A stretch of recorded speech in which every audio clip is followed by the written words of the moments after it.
Hi everyone, this is your teacher Shahrukh. I welcome you all to another video lesson.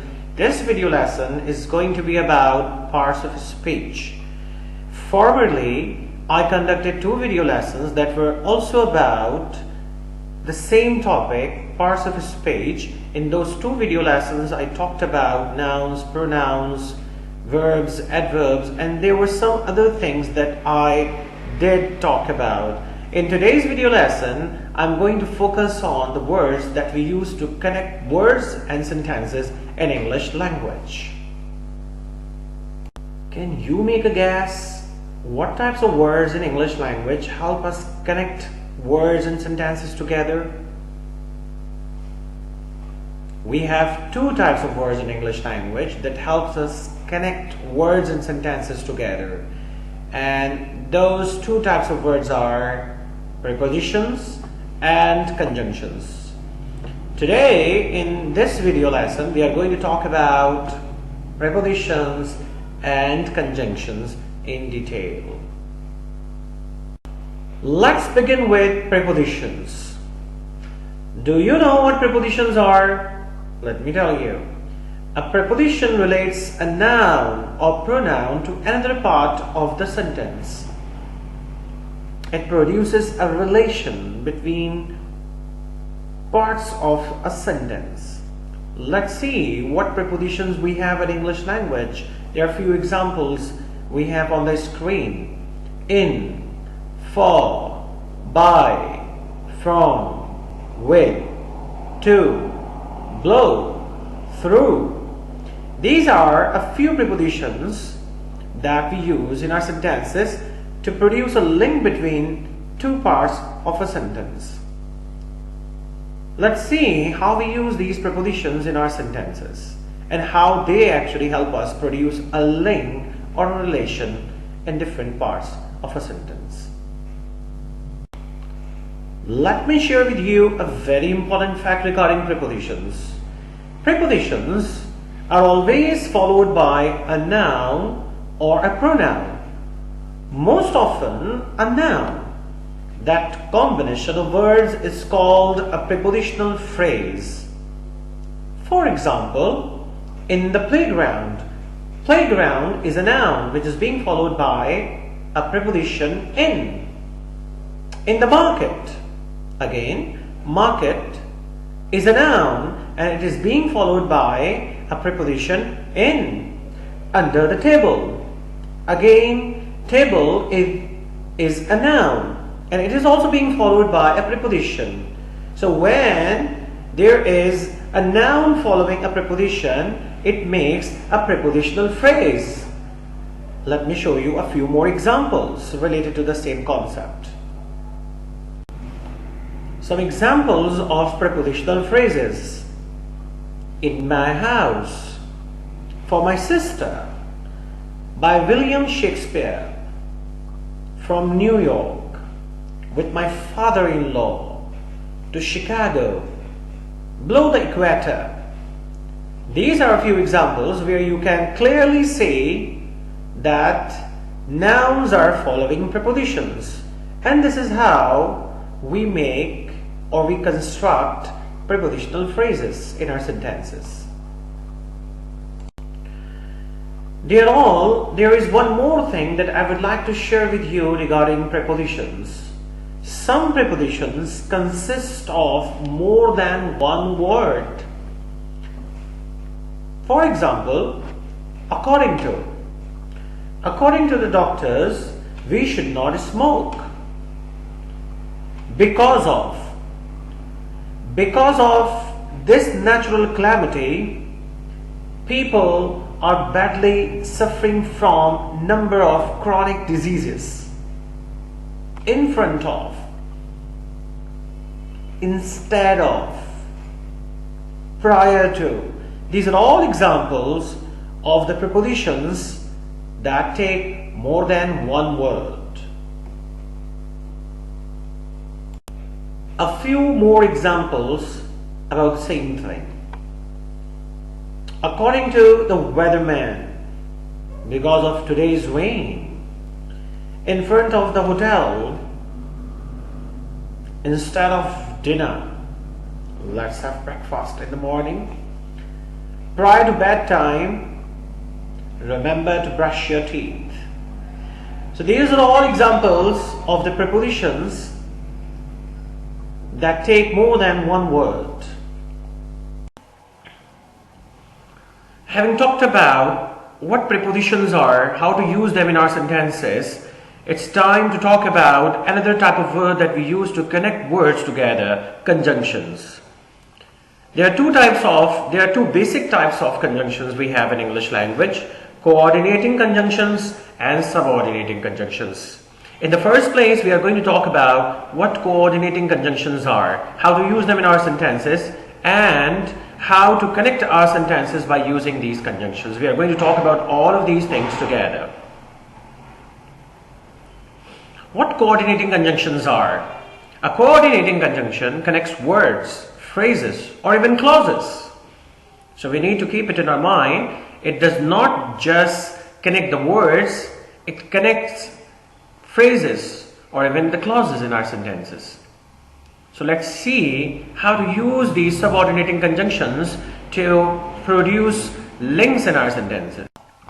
We have 7 coordinating conjunctions in total: and, but, or, nor, for, yet, and so. These are the conjunctions that we use to connect clauses in our sentences. Let me give you a few examples to understand it a bit more clearly. I am an English teacher and I teach English. So what I am doing here, I am using a coordinating conjunction to connect 2 clauses here. I am an English teacher. It is one of the clauses that I am using in this sentence, and the other clause that I am using in the sentence is I teach English. These 2 clauses are being connected together with the help of a coordinating conjunction and. I am an English teacher, comma, and I teach English. Remember to put a comma whenever you are using a coordinating conjunction in your sentence, especially when you are connecting 2 clauses together. Let's talk about this example. Let's talk about this coordinating conjunction now, but. I was able to complete all of my task, but unluckily I could not do what you asked me. We usually use this coordinating conjunction whenever we want to give a contrast idea in our sentence, and it is also used in the same manner as we use the other coordinating conjunctions in our sentences. Remember, I repeat my words, remember to use a comma before these coordinating conjunctions, especially when you are using them to connect clauses in our sentences. I hope that you have understood it very well how to go about using these coordinating conjunctions to connect clauses in our sentences. Another type of conjunctions we have in English language is subordinating conjunctions. Do you know the meaning of the word subordinating? Subordinating means something less important, something less significant. Let's talk about how to use these clauses in our sentences. A subordinating clause or a subordinating conjunction connects clauses. It also plays the same role, making the clause that follows the conjunction a subordinate clause. I believe you understand what I mean to say here. It makes that clause a bit less important in that sentence that we are using it in. Let's talk about a few differences we have between these 2 types of conjunctions in English. First of all, we are going to talk about coordinating conjunctions. We use coordinating conjunctions to connect 2 independent clauses together. I am an English teacher, comma, and I teach English. So we are actually connecting 2 independent clauses together here. But in this case, when we are using subordinating conjunctions, we are actually not connecting 2 independent clauses together. One of the clauses is dependent and the other clause is an independent clause. And we do connect them together with the help of subordinating conjunctions. That is the main difference we have between these 2 types of conjunctions in English language. Let me give you a few examples of subordinating conjunctions. If is the subordinating conjunction. You know, there is a sentence written without any subordinating conjunctions being used in it. It rains this afternoon. It is giving us a complete meaning. But if it is used with a subordinating conjunction, how it sounds and how it is used. Let's see it. If it rains this afternoon, now it is not giving us a complete thought, a complete meaning. If it rains this afternoon, comma, the picnic will be cancelled. So, what do we need? We need another clause to complete this thought, to complete this message. We have just understood this very idea that subordinating clauses do not convey complete messages, complete thoughts. They need other clauses to be added to the sentence to complete their meaning. There are so many other subordinating conjunctions we have in English language. If, though, although, alright, also. These are all subordinating conjunctions that we can use to connect two clauses together. Though I did tell you the differences between subordinating conjunctions and coordinating conjunctions earlier in the video, let's just review the same thing here. A coordinating conjunction joins two things that are more or less equal in importance. A coordinating conjunction joins two things that are more or less equal in importance. I mean to say here, two independent clauses. Okay? We use, as I mentioned earlier, we use coordinating conjunction to put it simply, to keep it simple for you to understand. We use coordinating conjunctions to connect two clauses together. Simple as that. But we use subordinating conjunctions to join an independent clause and a clause which is subordinate, less important, less significant, as I mentioned earlier. I hope you understand it very well. We've just talked about two basic types of conjunctions, subordinating conjunctions and coordinating conjunctions. It's time that we talk about correlative conjunctions. Correlative conjunctions come in pairs. Means they do not come all by themselves. They come in pairs. Both and, either or, neither, nor, not only, but also. These are a few examples of correlative conjunctions. Let's see how to use these correlative conjunctions in our sentences. Both my mother and my father will be coming to the awards banquet. So here you can see we are using them together. We cannot separate them from each other.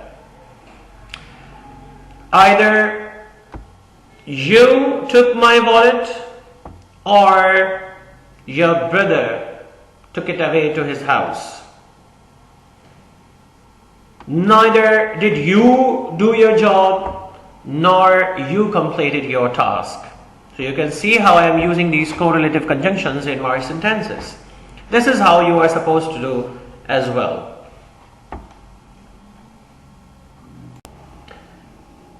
This is a bit different thing that we have been talking about throughout this video lesson. Interjections.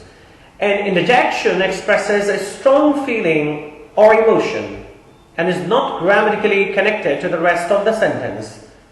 That is the reason why it is not important for us to know more about this type of words. There are a few examples of interjections that might help you understand how to use and why to use them in our sentences. Gosh, yucks, ouch, hooray, no. And one of my favorites, wow, Pakistan has won the match. I usually use it. My viewers, I hope you liked it. It must have been very useful video lesson for you. Thanks for watching it till the end. Do not forget to subscribe my channel so that you keep yourself updated with my upcoming video lessons. Thanks. Take care. Bye-bye for now.